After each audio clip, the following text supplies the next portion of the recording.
የምንመለከተው ጉዳይ የዩርገን ክሎፕ ጉዳይ አነጋጋሪ ነው። ከዛ በፊት ግን ሊቨርፑል መነሳት አለበት ብዬ አስባለሁ። የሊቨርፑል እግር ኳስ ክለብ ምን ነካው የሚያስብል ውጤት ላይ እንዳለ መናገር ይቻላል። ቅድም መግቢያው ላይ ጠቅሼዋለሁ። 4 ተከታታይ ሽንፈት፣ 4ኛ ደረጃ በፕሪሚየር ሊጉ ከመሪው አርሰናል የ4 ነጥብ ልዩነት 4-4 ወይም ደግሞ ሊቨርፑል ስኩዌር ሆኗል። ሊቨርፑል 4-4 ሆኗል። ሊቨርፑል ተከላካይ ክፍሉ ተጋላጭ ሆኗል። አማካኝ ክፍሉ የድሮ ጥንካሬው ቀስ በቀስ እየተነፈሰ ነው የመጣው። አጥቂው ጥርስ የለሽ ሆኗል ወይም መናከስ አልቻለም። ሊቨርፑል በማንቸስተር ዩናይትድ 2-1 በተሸነፈበት ጨዋታ አርነ ስሎት ከፍተኛ ገንዘብ ካወጡባቸው ለዝውውር 450 ሚሊዮን ፓውንድ ማውጣታቸው ይታወሳል። ፍሎሪያን ቬርትስ፣ ሁጎ ኢኪቲኬ፣ ጀረሚ ፍሬምፖንግ እነዚህ በአጠቃላይ 214.5 ሚሊዮን ፓውንድ የወጣባቸው ተጫዋቾች ቤንች ላይ ያስቀምጧቸው ነው የገቡት። በአጠቃላይ 450 ሚሊዮን ፓውንድ ነው ያወጡት። ከ450 ሚሊዮን ፓውንዱ 214.5 ሚሊዮን ፓውንድ የወጣበት ስብስብ ቬርትስ፣ ኢኪቲኬ እና ፍሬምፖንግ ቤንች ላይ ነው የጀመሩት። አርነ ስሎት ምንድነው የነካቸው የሚለው ጉዳይ ከዚህ ጋር ተያይዞ የሚነሳ ነው። ለምንድነው እነዚህን ተጫዋቾች መጠቀም ያልፈለጉበት ምክንያት ማለት ነው። ሊቨርፑል ትልቁ ደካማ ውጤቱ በታሪኩ 1953 ላይ በ5 ተከታታይ ጨዋታ የተሸነፈበት ነው። ስለዚህ በ5 ተከታታይ ጨዋታ ላለመሸነፍ አርነ ስሎት ቀጣይ ጨዋታውን ከብሬንፎርድ ጋር ከባድ ትንቅንቅ ማድረግ ይኖርባቸዋል። መሐመድ ሳላህ አሁን ለሊቨርፑል እየሰጠ ያለው አገልግሎት የድሮ መሐመድ ሳላህ ነው ወይ? ሌላኛው ርዕሰ ነጥብ ነው። ከሊቨርፑል ወቅታዊ የአቋም መንሸራተት ጋር ተያይዞ ማለት ነው። ሳላህ በ10 ጨዋታዎች በዘንድሮ የውድድር ዓመት ለሊቨርፑል 3 ጎሎችን ብቻ ነው ያስቆጠረው። ከ10 ጨዋታ 3 ጎል። መሐመድ ሳላህ ለባለፉት 8 ዓመታት የሊቨርፑል ወሳኝ አጥቂ፣ ወሳኝ ተጫዋች መሆኑ ይታወቃል። ባለፈው የውድድር ዓመት ከ38 የፕሪሚየር ሊግ ጨዋታዎች 29 ጎሎችን ማስቆጠር የቻለ ምትሃተኛ ነው። ይሄ 33 ዓመቱ መሐመድ ሳላህ ዘንድሮ ግን ያብቃቱ በየደረጃው እየቀነሰ የመጣበት ሂደት ተመልክተናል። ሳላህ በፕሪሚየር ሊጉ ሴፕቴምበር 14 ወይም መስከረም 14 ለመጨረሻ ጊዜ ባለቀ ሰዓት በፔናልቲ በርንሌይ ላይ ያስቆጠራት 1-0 ያሸነፉባትን ጎል ካገባ በኋላ ጎል ድርቅ መጥቶታል። ስለዚህ የመሐመድ ሳላህ ብቃቱ ወደ ትክክለኛ ቦታ አለመምጣት የ33 ዓመቱ ተጫዋች በሊቨርፑል እግር ኳስ ላይ የሚጠበቅበትን ሚና ለመወጣት ሌላኛው የዘንድሮ የሊቨርፑል ድክመት ሆኗል ማለት ነው። መሐመድ ሳላህ በሁሉም የውድድር አይነቶች 2024-25 ባለፈው ዓመትና ዘንድሮ ያለውን እንኳን ቁጥር ያዝ ብናነጻጽረው የሰማይና የመሬት ያክል ነው። ጎል የማስቆጠር ዕድሉ 0.68 ነው። ዘንድሮ ግን 0.29%። ኤክስፔክትድ ጎልስ ያስቆጥራቸዋል ተብሎ የሚጠበቁ 2024-25 በየጨዋታው 0.63 ነበር። አሁን ወደ 0.33 ወርዷል። ሳላህ ፔናልቲን ጨምሮ ኤክስፔክትድ ጎልስ ኤክስጂ 0.45 የቅድሞ ፔናልቲን ሳይጨምር ነው። ፔናልቲን ጨምሮ 0.45 2024-25 ላይ፣ ዘንድሮ ግን 0.26። ምን ያህል እየወረደ እንደመጣ ሳላህ። ተቃራኒ ሳጥን ውስጥ ሳላህ 2024-25 ቢያንስ በየጨዋታው 10 ኳስ ተቃራኒ ሳጥን ውስጥ ይነካል። 2025-26 በተቃራኒ ሳጥን ውስጥ 6 ኳስ ነው የሚነካው። የ4 ኳስ ቅናሽ አለው። አማካኙ ነው እየተወሰደ ያለው። ኢላማቸውን የጠበቁ ኳሶች 2024-25 1.50፣ 2025-26 1.00። ምን ያህል ሳላህ እንደወረደ ማሳያ ነው። ሌላኛው አሌክዛንደር አይዛክ ወይስ ኢኪቲኬ ወይም ደግሞ ሁለቱ የአርነ ስሎት ራስ ምታት የሆነ ጉዳይ ነው። ከፍተኛ ገንዘብ የወጣባቸው ተጫዋች ናቸው።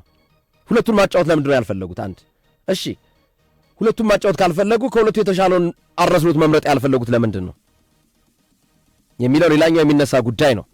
አሌክዛንደር ኢዛክ 125 ሚሊዮን ፓውንድ የወጣበት የብሪቲሽ ሪከርድ ወይም ክብረ ወሰን የተመዘገበ አጥቂ ተጫዋች ነው። ከፍተኛ ገንዘብ የወጣበትን ሲያስገቡ ሁጎ ኢኪቲኬ ከቡድኑ ጋር የተዋዳላቸውን ተጫዋች ቤንች ላይ ማስቀመጣቸው ዋጋ እያስከፈላቸው ይገኛል። በሁጎ ኢኪቲኬ በካራባው ካፕ ሁለተኛ ቢጫ ካርድ ከሳውዛምፕተን ጋር በነበረው አይቶ ቀጣዩ ጨዋታ ላይ ዋጋ ያስከፈለበትን ሂደት ሁላችን እናስታውሳለን። ክሪስታል ፓላስ ከዛ በኋላ የሊቨርፑልን ቀልብ ገፈፈው። በአራት ተከታታይ ጨዋታ ሊቨርፑል ለተጋጣሚዎቹ እጁን ሰጠ። ማንቸስተር ዩናይትድ የቅርቡ 2-1 ያሸነፈው ክለብ ነው። በማንቸስተር ዩናይትድ ጨዋታ አሌክዛንደር ኢዛክ በቆየባቸው 71 ደቂቃዎች ሜዳ ላይ 19 ኳስ ብቻ ነው የነካው። በአንጻሩ አሌክዛንደር ኢዛክን ተክቶ ወደ ሜዳ የገባው ፌዴሪኮ ኬዛ 23 ኳስ ነክቷል። ለሊቨርፑል ያቻነት ጎልም አሲስት ያደረገው ፌዴሪኮ ኬዛ ነው። በኋላ ላይ ሃሪ ማጓዬ ጎል አስቆጥሮ ጨዋታ 2-1 አለቀ እንጂ በማንቸስተር ዩናይትድ አሸናፊነት። ስለዚህ አርነ ስሎት አሁንም ከአሌክዛንደር ኢዛክ ጋር አብረው ይቀጥላሉ ወይስ ኢዛክንና ኢኪቲኬን ያጣምራሉ ወይስ አሌክዛንደር ኢዛክን ከፍተኛ ዝውውር የወጣበትን ቤንች ላይ አስቀምጠው ኢኪቲኬን ይጠቀማሉ? ሌላኛው ጉዳይ ነው። አሌክዛንደር ኢዛክና ሁጎ ኢኪቲኬን እናነጻጽራቸው። ኢዛክ 7 ጨዋታ አድርጓል። ኢኪቲኬ 11 ጨዋታ አድርጓል። አሌክዛንደር ኢዛክ 384 ደቂቃ ተጫውቷል። ኢኪቲኬ 626 ደቂቃ ተጫውቷል። አሌክዛንደር ኢዛክ ስዊድናዊው 1 ጎል አስቆጥሯል። ኢኪቲኬ 5 ጎል አስቆጥሯል። አሌክዛንደር ኢዛክ እና ኢኪቲኬ አንዳንድ አሲስት አላቸው። ኢላማቸውን የጠበቁ ኳሶች አሌክዛንደር ኢዛክ 5 ኢኪቲኬ 7 የጎል ዕድል በመፍጠር አሌክዛንደር ኢዛክ 3 ኢኪቲኬ 4 ባደረጓቸው ጨዋታዎች በቁጥራዊ አሃዝ ሁጎ ኢኪቲኬ ፈረንሳዊ አጥቂ ይበልጣል ማለት ነው። የሊቨርፑል አማካኝ ክፍል ከጊዜ ወደ ጊዜ እየማሸሸ ነው የመጣው። ሶፊ እንደ ማጠቃለያ ያላድርገውና ፍሎሪያን ቪርትዝን በሚጫወትባቸው ጨዋታዎች ሊቨርፑል ቻንስ ክሬት ያደርጋል። አርነ ስሎት እየነቀሉ ቤንች ላይ ቁጭ ያደርጉታል ፍሎሪያን ቪርትዝን እና ጀርመናዊው ባለፈው ዓመት በቡንደስሊጋው 10 ጎሎችን 14 የጎል ዕድሎችን ፈጥሯል። የ22 ዓመቱ ተጫዋች በየትኛውም ፖዚሽን ላይ መጫወት የሚችል ነው። አማካኝ ቦታ ላይ ግራም ቀኝም በጥልቀት ወደ መሃልም እየገባ መጫወት ይችላል። ዣቢ አሎንሶ በባየር ሊቨርኩሰን በየትኛውም ፖዚሽን እንዲጫወት አድርገው ነው ቀጥቅጠው ብቃት እንዲኖረው ያደረጉት። ነገር ግን ይህንን ብቃቱን ባየር ሊቨርኩሰን ላይ የነበረውን ሊቨርፑል ላይ እያሳየን አይደለም። የመጨረሻው ፉል ባክ ላይ ያለው ክፍተት ነው። ትሬንት አሌክዛንደር አርኖልድ አልተተካም። ሲፈልጉ ፍሪምፖንግን መጀመሪያ ላይ ተጠቀሙ። ከዛ ፍሪምፖንግን ደስ ሳይላቸው ሲቀር አርነ ስሎት ዶሚኒክ ሶቦስላይን ከመሃል ነቀሉና ያልተለመደ ፖዚሽን ቀኝ ፉል ባክ ላይ ወስደው ለጠፉት። እንደገና አሁንም መሃሉ ሲሳሳባቸው አነሱና ዶሚኒክ ሶቦስላይን መሃል ላይ ሲያመጡት ኮኖር ብራድሊን እዛ ፖዚሽን ላይ 3 ተጫዋቾች ናቸው የተፈራረቁበት በዚህ ፖዚሽን ላይ ማለት ነው። ይሄ ደግሞ የሚያሳየው ምንድን ነው? ክፍተት እንዳለ ነው በዚህ ቦታ ላይ። የሚሎስ ኬርኬዥና የአንዲ ሮበርትሰን ሌላኛው ያልተፈታ እንቆቅልሽ ነው። ሚሎስ ኬርኬዥ ምን እንዳዩበት አርነ ስሎት አይታወቅም። አንዲ ሮበርትሰን ቤንች ላይ ወስደው የዘፈዘፉበት ሂደት ሊቨርፑል በዚህ ቦታ ላይ ዋጋ እንዲከፍል አድርጎታል። ከዚሁ ጋር አያይዘን የየርገን ክሎፕን ማንቸስተር ዩናይትድ ጠይቆኝ አልፈልግም ብዬ ነው ያሉበትን ጉዳይ እናንሳው። ሶፊ ወደ አንተ። እሺ ግርምዬ፣ ያው ሊቨርፑልን ትናንት ማንስተናል። አንተም ዛሬ በጣም ጥሩ ነጥቦችና አዳዲስ ያልተሰሙ ትንታኔዎችን ያቀረብክልን ግርምሾ በጣም እናመሰግናለን። በነገራችን ላይ በአለፈው ጨዋታ ላይ ስታቲስቲኮችን ወይም ቁጥሮች ለመመልከት ሞክሬ ነበርና ማንቸስተር ዩናይትድ ሎንግ ቦሎችን ለመጠቀም ነው የመጣው፣ ረጃጅም ቦሎችና 90 ሎንግ ቦሎችን ከ30 ያርድ በላይ የተሰጣጡት 90 ኳሶች ነበሩ በጨዋታው ላይ። ሊቨርፑል በዚህ ሂደት 85 ኳሶችን ረጃጅም ኳሶችን ተጠቅሟል። ይሄ ማለት አርነ ስሎት የተጠቀሙት ታክቲክ ከአሞሪም ጋር የሚመሳሰል ነው። ሎ ብሎክ ለሚጫወት ቡድን በአጫጭር ኳሶች በክሬቲቪቲ ነው እንጂ ማሸነፍ የሚኖርብህ ረጃጅም ኳስ ከጣልክላቸው በጣም ይመቻቸዋል የሚልም አንድ ሀሳብ እየተመለከትኩ ነበርና እንግዲህ የሚያዩት ይሆናል ብዬ አስባለሁ። አንድ ነገር ብቻ ልጨምር ሶፊ፣ ሊቨርፑል ተከላካይ ክፍሉ ምን ያህል የዋዠቀ መሆኑን የኦፕታን ቁጥራዊ አሃዝ እንመልከት። ባለፈው ዓመት ሊቨርፑል የገባበት 3 ጎል ብቻ ነው ከ8 የፕሪሚየር ሊግ ጨዋታ አሁን 8ኛ ሳምንት ነው አላለው 9ኛ ሳምንት ቀጣይ ጨዋታ ይሆናል። ከ8ቱ 3 ጎል ነው የተቆጠረበት። ዘንድሮ ስንት ገባበት ሶፊ? 11 ጎል ነው የገባበት ሊቨርፑል። ተመልከት ልዩነቱን። ባለፈው ዓመት 3 ጎል ብቻ የገባበት ሊቨርፑል ዘንድሮ በ8 ጨዋታ 11 ጎል ገብቶበታል። ባለፈው ዓመት ከ8 ጨዋታ ነው 3 ጎል የገባበት። ምንም ጥያቄ የለውም። ችግር ውስጥ ያለ ቡድን ነው ሊቨርፑል በመንገድ። አሁን ግን መፍትሄውም እጃቸው ላይ ያለ ይመስላል። ካራጋር እንደ መፍትሄ ያስቀመጠው ነገር አንዱ ሳላህን ቢያንስ 2-3 ጨዋታ ያስቀምጡት፣ ረፍት አድርጎ ይምጣ፣ ድካም መሰላቸት ይታይበታል የሚል ሀሳብ ካራጋር አስቀምጧል። እና ትንሽ ቡድናቸውን ሪሼፕ ማድረግ ይኖርባቸዋል በተወሰነ መንገድ። አርነ ስሎት እንደገና ይሄ ጉልበት እንዲያመጣ ሪነርጃይዝ ማድረግ፣ ማንቃት፣ ማበረታታት ይኖርባቸዋል። የሴት ፒስ ጎል ባለፈው ዓመት ከ8ቱ ጨዋታ ምንም ሴት ፒስ ጎል የቆመ ኳስ አልተቆጠረበትም። ዘንድሮ ግን ከቆመ ኳስ ሊቨርፑል 5 ጎል ተቆጥሮበታል። ባለፈው ዓመት 5 ክሊንሺት ከ8ቱ 5 ክሊንሺት ይዞ ወጣ። ዘንድሮ ከ8ቱ 2 ክሊንሺት ብቻ ነው ይዞ የወጣው። ልዩነቱን ተመልከት ሶፊ። ቁጥር ያዝ። አድማጮችም ሀሳባቸውን እየሰጡ ነው። ቶፊቅ ሰይፈዲን የአርነ ስሎት ቡድን የክሎፕ ውርስ በክሎፕ ቦርስ የወሰዱት ነውና የራሳቸውን ሰርቶ ማሳየት አለባቸው። ያንን ግን ያደርጋሉ የሚል ግምት የለኝም የሚል ሀሳቡን እያስቀመጠ ነው ያለው።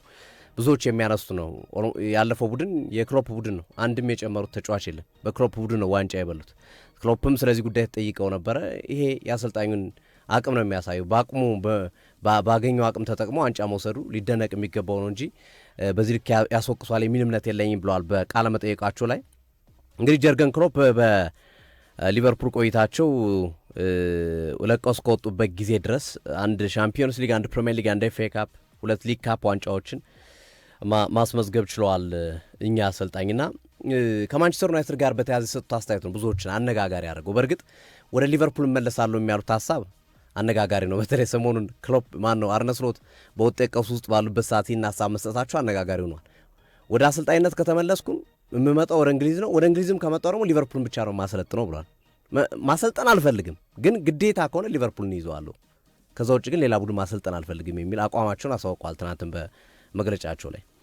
በተለይ ቀልብ የገዛው ግን ከማንቸስተር ዩናይትድ ጋር የተያዘው አስተያየታቸው ነው እና እኔ የቦሩሲያ ዶርትሙንድ አሰልጣኝ በነበርኩበት ሰዓት ፈርጉሰንም በለቀቁበት ሰዓት ከዛ በኋላም 1-2-3 የማንቸስተር ዩናይትድ እኔ እንዳሰለጥን ጠይቆኛል ወደ ሊቨርፑል ከመምጣቴ በፊት የሚል ሀሳባቸውን አስቀምጧል።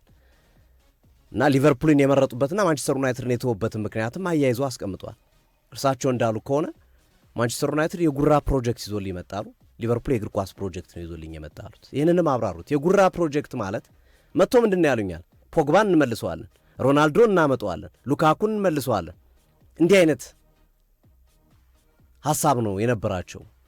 እኔም ጠየቅኳቸው፣ ይሄ ነው ሀሳባችሁ? በቃ ሌላ አዲስ ነገር የላችሁም? ሌላ ሀሳብ የላችሁም ብዬ ጠየቅኳቸው። የለኝም አሉ። እኔ ደግሞ አቅ ነበረ የሄደ ተጫዋች መልሶ ማምጣት ተገቢ እንዳልሆነና ውጤታማም ሊያደርግ እንደማይችል በእግር ኳስ ሕይወት ተረድቻለሁ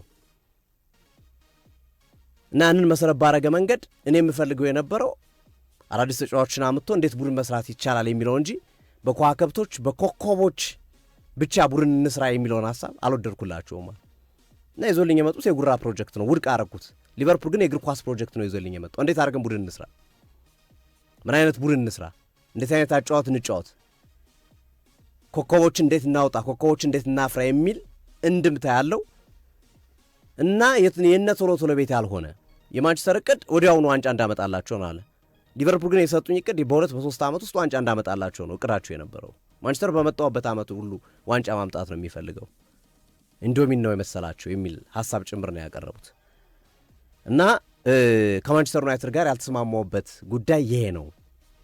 በተለይ የመጀመሪያው ፈርጉሰን ሲለቁ ትክክለኛው ጊዜ አልነበረም ማለት። ሁለተኛው ላይ ግን ሲመጡ እንዲህ አይነት ነገር ይዞልብኝ ሲመጡ ሮናልዶ እናመጣዋለን፣ ፖግባን እናስፈርመዋለን፣ በቃ ትልልቅ ተጫዋች እየጠሩ ስለነሱ ነው የሚያወሩኛል እና ዋንጫ ታመጣለህ። እግር ኳስ ደግሞ የፕሮሰስ ሂደት ነው፣ ውጤት ነውና ውድቅ ነው ያደረኩት አውቶማቲካሊ። ሊቨርፑል ሲመጣ ግን በዚህ መንገድ ነው የተረዳሁት የሚል ሀሳባቸውን አስቀምጧል። በዛ ላይ አፕሮቻቸው፣ አቀራረባቸው የማንቸስተር ዩናይትድ አመራሮች ደስ የሚል አልነበረም። ይሄ የማዘዝና የመታዘዝ አይነት ስሜት ያለው የአለቃና የሰራተኛ አይነት ይሄ ኖርማል ያልሆነ ግንኙነት በቃ ማለት ደስ የማይል አብረን እናደርጋለን ሳይሆን ታረጋለህ አይነት ስሜት ያለው። በሊቨርፑል ቤት ስናየው ግን አመራሮቹ አብረን እንሰራዋለን፣ እንዲህ እናደርገዋለን፣ እንዲህ እናግዛለን፣ እንዲህ እና አፕሮቹ ራሱ ልክ አልነበረም ይላል ጀርገን ክሎፕ ሀሳቡን ሲያብራራ። እና ማንቸስተር ዩናይትድን ያልተቀላቀልኩበት ምክንያት ይሄ ነው። በተለይ ሊያመጧቸው ያሰቡትን ተጫዋቾች ሲነግሩኝ ተስፋ ቆረጥኩባቸው ነው ያሉት። እና እንዳሉትም እውነት ነው የሆነው። ፖግባም አልተሳካለትም። ሮናልዶ በማንቸስተር በሁለተኛው ቆይታው የተሳካለት አልነበረም። በእርግጥ ተወዳጅ ተጫዋች ነው ማንቸስተር ዩናይትድ ደጋፊዎች ዘንድ፣ ግን የተሳካለት ተጫዋች አልነበረም። ከዛ ስለ አርሰን ቪንገርም ተናግረዋል። አርሰን ቪንገር በሚመለከት ምንድን ነው ያሉት? ከአርሰን ቪንገር ጋር እኔን እባካችሁ አታወዳድሩኝ፣ እኔ የምወዳደር ሰው አይደለሁም፣ እርሳቸውን ዲስሪስፔክት ማድረግ ነው ማሳነስ ነው ካሉ በኋላ እኔ ሄቪ ሜታል ነው የምጫወተው። ይሄ በቃ የሙዚቃ ሄቪ ሜታል ባንድ የሚባለው አለ አይደል? ይሄ የሚጮኸው ድምፅ እንደሱ ነው። እኔ እሳቸው ደግሞ ኦርኬስትራ ነው የሚጫወቱ፣ ጨዋታን ኦርኬስትሬት አድርገው የሚጫወቱ አዝናኛ አሰልጣኝ ናቸው፣ የምንገናኝ ሰዎች አይደለንም ሲሉ ሀሳባቸውን ሰጥቷልና ክሎፕ ማንቸስተር ዩናይትድ ውድቅ ያደረጉበትን ምክንያት በዚህ መንገድ አስረድተዋል። ግርሜ አድማጮቻችን በያላችሁበት መልካም ጊዜ እንዲሆን እንመኛለን። ከመሸጋገሪያ በኋላ ተመልሰን መተን አጫጭር ስፖርታዊ መረጃዎችን እንጠቆማለን። ፍጥ ያሉ አጫጭር አሪፍ መረጃዎች አሉ። ስለ ጋብሪኤል ጄሱስ አዲስ መረጃ አለ። አንዳንድ አድማጮቻችን ጠይቀውናል፣ ስለ ኔይማር ልጅ ጠይቀውናል። እሱንም እናነሳለን። ከዛም የኖቲንግሃም ፎረስት አዲሱ አሰልጣኝ ሸዋን ዳይች በርንሌይ ላይ ሁላችንም እናውቃቸዋለን። ኤቨርተን ላይ በድጋሚ መጥቷል። በተለይ በርንሌይ ላይ ወጋሚ ቡድን በመስራት ይታወቃሉ ሸዋን ዳይች። የእሳቸውን ቡድን ሰብሮ መግባት በጣም ከባድ በተለይ አርሰናልን ከሚያስቸግሩ አሰልጣኞች መካከል አንዱ ሸዋን ዳይች ናቸው እንደሚታወቀው ማለት ነው። እነዚህንና ሌሎች መረጃዎችን ከአጠር ካለች መሸጋገሪያ በኋላ ተመልሰን ይዘን እንመጣለን።